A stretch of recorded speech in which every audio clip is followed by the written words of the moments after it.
Chapitre 6e. L'utilisation de la volonté. Dans la pratique de la science du bien-être, la volonté n'est pas utilisée pour s'obliger à aller où que ce soit lorsque l'on n'en est pas vraiment capable, ou de faire des choses lorsque l'on n'est pas assez fort physiquement pour les faire. On ne dirige pas sa volonté sur son corps physique, ni n'essaie de contraindre la bonne performance interne par la puissance de la volonté.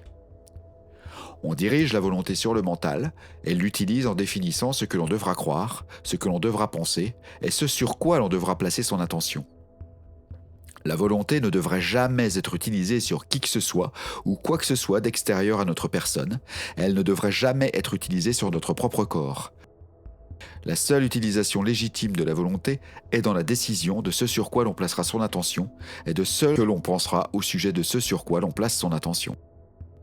Toute croyance commence par la volonté de croire.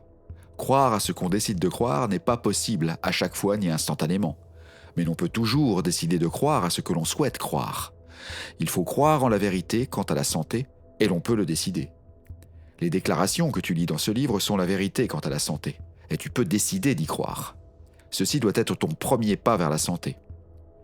Voici les déclarations auxquelles tu dois décider de croire. Qu'il y a une substance pensante depuis laquelle toutes les choses sont faites.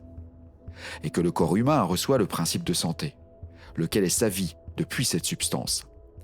Que le corps humain lui-même est substance pensante, un corps-esprit imprégnant un corps physique, et que telle la pensée des gens, tel le fonctionnement de leur corps physique. Que si les gens ne décident d'entretenir que des pensées de santé parfaites, ils doivent faire et feront assurément en sorte que le fonctionnement interne et involontaire de leur corps soit celui de la santé, si tant est que leur fonctionnement externe et volontaire, ainsi que leurs attitudes, soient en accord avec leurs pensées. Lorsque l'on décide de croire à ces déclarations, il faut aussi agir en fonction. Il n'est pas possible de garder longtemps une croyance à moins d'agir en fonction. Il n'est pas possible d'amplifier une croyance jusqu'à ce qu'elle devienne foi, à moins d'agir en fonction. Il est encore moins possible d'espérer tirer un quelconque bénéfice d'une croyance tant que l'on agit comme si son contraire était vrai. Il est impossible d'avoir la foi en la santé si l'on continue d'agir comme un malade. Si l'on continue d'agir comme un malade, on ne pourra pas s'empêcher de continuer de se penser malade. Et si l'on continue de se penser malade, on continuera d'être malade. Le premier stade d'action externe en tant que personne en santé est d'agir de façon interne comme une personne en santé. Forme ton concept de santé parfaite et apprends à penser à la santé parfaite jusqu'à ce qu'il commence à signifier quelque chose pour toi. Imagine-toi en train de faire les choses qu'une personne forte et en bonne santé ferait, et aie foi que tu peux faire et feras ces choses de la même façon. Continue ainsi jusqu'à ce que tu possèdes un éclatant concept de santé, ainsi que ce qu'il représente pour toi. Lorsque dans ce livre je parle de concept de santé, je sous-entends un concept qui véhicule l'idée de ce dont une personne en bonne santé a l'air, et de sa façon de faire les choses. Pense-toi comme relié à la santé, jusqu'à ce que tu formes un concept de comment tu vivrais, agirais, ferais les choses, et de quoi tu aurais l'air en tant qu'une personne en santé parfaite. Pense-toi comme relié à la santé jusqu'à te concevoir en imagination comme faisant toujours tout à la façon d'une personne en santé, jusqu'à ce que la pensée de santé véhicule l'idée de ce que la santé signifie pour toi. Comme je l'ai dit dans un chapitre précédent, il se peut que tu ne puisses pas former une image de toi-même comme étant en santé parfaite. Mais tu peux former le concept de toi qui agit comme une personne en santé. Forme ce concept, ensuite n'entretiens que des pensées de santé parfaite te concernant, ainsi que pour les autres dans la mesure du possible. Lorsqu'une pensée de maladie ou de mal-être se présente, rejette-la. Ne la laisse pas pénétrer ton mental. Ne la nourris pas, n'y songe pas du tout. Oppose-lui une pensée de santé que tu es en santé et que tu es sincèrement reconnaissant de la santé qui t'est donnée. Chaque fois que des suggestions de maladie se présentent à l'appel et que tu es en mauvaise posture, retranche-toi dans l'exercice de la gratitude. Connecte-toi au suprême, remercie Dieu pour la santé parfaite que Dieu te donne, et tu ne tarderas pas à savoir contrôler tes pensées, et penser à ce que tu veux penser. Dans les moments de doute, d'hésitation, dans les épreuves, l'exercice de la gratitude sera toujours le pilier qui t'empêchera d'être balayé. Souviens-toi que la grande chose d'excellence est de rompre toute relation mentale avec la maladie et d'entrer dans une relation mentale intégrale avec la santé. Ceci est la clé de toute guérison mentale. Ici est tout ce qui compte. Nous voyons ici le secret de l'excellent succès de la science.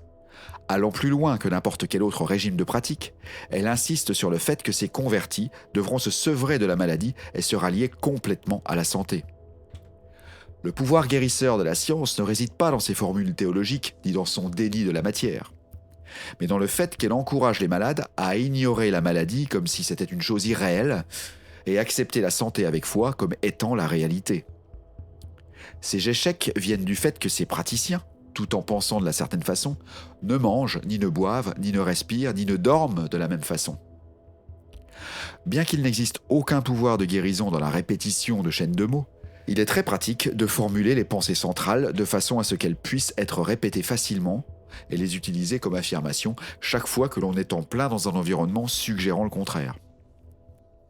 Lorsque les gens autour de toi commencent à parler de maladie et de mort, ferme tes oreilles et affirme quelque chose du style « Il n'y a qu'une substance et je suis cette substance. Cette substance est éternelle et est la vie. Je suis cette substance et je suis la vie éternelle. Cette substance ne connaît aucune maladie. Je suis cette substance et je suis la santé. » Entraîne ta volonté en ne choisissant que des pensées qui soient des pensées de santé et organise ton environnement pour qu'il suggère des pensées de santé. Ne garde autour de toi ni livres, images ou autres qui inspirent la mort, la maladie, la difformité, la faiblesse ou la vieillesse. N'aie que ceux qui véhiculent les idées de santé, puissance, joie, vitalité et jeunesse. Lorsque tu es confronté à un livre ou à quoi que ce soit d'autre qui inspire la maladie, n'y porte pas ton attention. Pense à ton concept de santé ainsi qu'à ta gratitude et proclame ce qui a été dit ci-avant. Utilise ta volonté pour fixer ton attention sur des pensées de santé. Dans un prochain chapitre, j'aborderai ce point à nouveau. Ce qui me tient à cœur de clarifier ici est qu'il convient que tu ne penses qu'à la santé, ne reconnaisses que la santé et ne portes ton attention que sur la santé et que tu doives contrôler la pensée, la constatation et l'attention par l'utilisation de ta volonté. N'essaie pas d'utiliser ta volonté pour contraindre la saine marche des fonctions en toi. Le principe de santé s'en occupera si tu ne portes ton attention que sur les pensées de santé. N'essaie pas d'exercer ta volonté sur l'informe pour le forcer à te donner plus de vitalité ou de pouvoir. Elle met déjà tout le pouvoir disponible à ton service.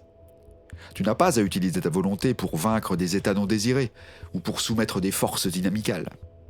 Il n'y a aucune force inamicale, il n'y a qu'une force, et cette force t'est favorable.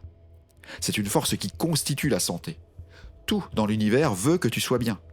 Tu n'as absolument rien à surmonter si ce n'est ta propre habitude de penser d'une certaine façon à la maladie, et tu ne peux y parvenir qu'en formant une habitude de penser d'une autre certaine façon à propos de la santé.